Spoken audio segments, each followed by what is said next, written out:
Yeah, well, my iMac died a few months back, nearly 6 months ago, I suppose, and I've got a Windows machine, a laptop.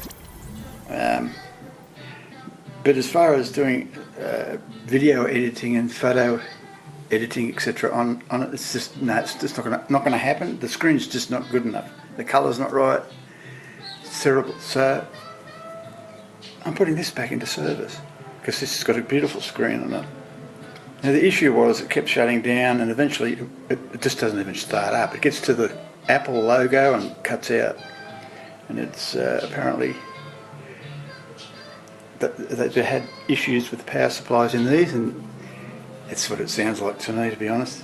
Anyway, I've got the power supply out, and here it is. That's the power supply. That's what I'm hoping that all the problem is. I say all, it was a bit of a problem. Anyway, I'm just going to zoom in here. And I'll show you where the power supply was, right there. Next to that, that's where the hard drive was. Okay, now that's the driver board for the panel. That's the heatsink for the CPU.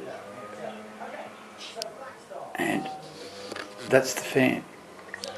Now, under there you have a vent, so the fan can pull air, blows it up through there from the CPU.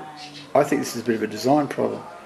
And then it blows preheated air from the processor over the top of the power supply and then out the vent at the back. Whereas if you go over this side, fan, same setup, vent underneath. That was the DVD drive, I've got it out at the moment. There's a heatsink up there. So it is not blowing it across that. They could have done the same thing here, in my opinion. They could have extended this up to about there, put this up there, and then put this down there, and it wouldn't have been preheated all the time because it gets extremely hot. That processor gets bloody hot at times. It's probably the hottest component in the whole thing by a long shot. Anyway, that's just my opinion. I think they've got that a tad wrong. But it's all out.